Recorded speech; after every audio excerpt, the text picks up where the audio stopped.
Hi friends, అందరికీ నమస్కారం. ఈరోజు మనం చేసుకోబోయే వంట కలర్ రైస్, బగారా రైస్ లేదా బిర్యానీ రైస్ అండ్ అందులో కర్రీ వచ్చేసి పన్నీర్ కర్రీ అండి. దానికి కావాల్సిన పదార్థాలు టమాటాలు, పచ్చిమిర్చి, ఆనియన్స్, పచ్చి బఠానీలు, క్యారెట్ ముక్కలు, కరివేపాకు, కొత్తిమీర, పుదీనా, కొత్తిమీర కాడలు కూడా అండి, కొన్ని ఎల్లిపాయలు, బిర్యానీకి కావాల్సిన దినుసులు లైక్ యాలకులు, లవంగాలు ఐటమ్స్, పన్నీరు జేసీవారి పన్నీర్ ప్యాకెట్ తీసుకుంటామండి. మేము ఎప్పుడు తీసుకున్నది ప్రిపేర్ చేస్తాము. అది ముక్కలుగా చేసి సపరేట్గా ఉంచుకొని ఇప్పుడు దానికి కావాల్సిన ఇంగ్రీడియంట్స్ టమాటా, పచ్చిమిర్చి, ఆనియన్స్,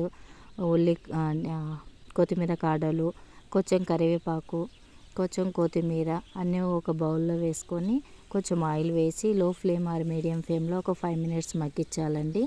అది మగ్గుతూ ఉంటే ఇప్పుడు మనం సపరేట్గా బిర్యానీకి కావాల్సిన ఇంకొక బౌల్ అంటే కుక్కర్, నేను కుక్కర్లో చేస్తానండి. ఎప్పుడు చేసినా కుక్కర్లో కొంచెం ఆయిల్ వేసుకొని దానికి సరిపడా ఆవాలు, జీలకర్ర, శనగలు అవన్నీ అందులో ఆయిల్లో వేసుకొని బిర్యానీకి కావాల్సిన దినుసులు కూడా అందులో వేసుకున్న తర్వాత అది వేగేలోపు కొత్తిమీర మర్చిపోయానండి ఇందాక, అందుకే కొత్తిమీర వేసి అది మగ్గిస్తున్నాను కర్రీకి కావాల్సిన దాంట్లో. ఇప్పుడు మళ్ళీ బిర్యానీకి కావాల్సిన దాంట్లో మనం ఆనియన్స్, పచ్చిమిర్చి, టమాటా, పచ్చి బఠానీలు అండ్ క్యారెట్ ముక్కలు అన్నీ అందులో వేయాలండి. ఇప్పుడు వేసి కలపెట్టుకోవాలంటే అన్నీ కలుపుకోవాలండి. అది కూడా ఒక మీడియం ఫ్లేమ్లో లేదా లో ఫ్లేమ్లో స్లోగా కలుపుతూ ఉండాలి అండి. అలా కలుపుతూ ఒక 10 minutes సరిపోతుంది. 10 minutes లో ఫ్లేమ్లో మగ్గించాక ఇప్పుడు బాస్మతి రైస్ ఆల్రెడీ నేను గంట ముందే నానబెట్టానండి. ఆ బాస్మతి రైస్ వాటర్లో కడిగేసుకొని పక్కన పెట్టుకున్నాం కదా, చూసుకోవాలి. ఇప్పుడు మళ్ళీ అది కొంచెం మగ్గాక పసుపు, సాల్టు, కారం అవసరం లేదండి, అల్లం వెల్లుల్లి పేస్టు, కొంచెం ధనియాల పొడి అన్నీ వేసి కలియపెట్టుకోవాలి. తర్వాత ఇప్పుడు బాస్మతి రైస్ నానబెట్టుకున్నాం కదా, కుక్కర్లోకి వేసేసుకోవాలండి. నేను ఒక గ్లాస్కి 2 గ్లాసుల వాటర్ తీసుకుంటాను.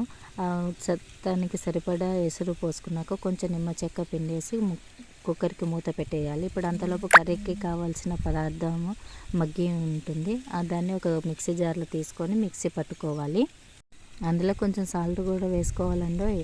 వేసుకొని మిక్సీ పట్టుకున్నాక సపరేట్ పెట్టుకొని ఇప్పుడు పన్నీర్ ముక్కలుగా చేసుకున్నాం కదా, దాన్ని ఒక బౌల్లో నెయ్యి కొంచెం వేగాక ఈ పన్నీర్ ముక్కల్ని అందులో వేసుకొని కొంచెం ఒక 2 or 3 minutes కలియపెట్టుకోవాలండి. కలుపుతూ ఉండాలి, అడుగంటకుండా స్లోగా కలపాలండి. 2 or 3 minutes సరిపోతుంది. మా పిల్లలు చిన్నపిల్లలు కాబట్టి నేను ఒక 5 minutes అలా మగ్గిస్తాను కొంచెం మెత్తగా అవ్వడం కోసము. తీసే సపరేట్గా ఒక ప్లేట్లో వేసుకోవాలండి. ఇప్పుడు మళ్ళీ బౌల్లో కొంచెం ఆయిల్ వేసుకొని తిరువాత గింజలు అంటే ఆవాలు, జీలకర్ర అలాంటివి వేసుకోవాలి.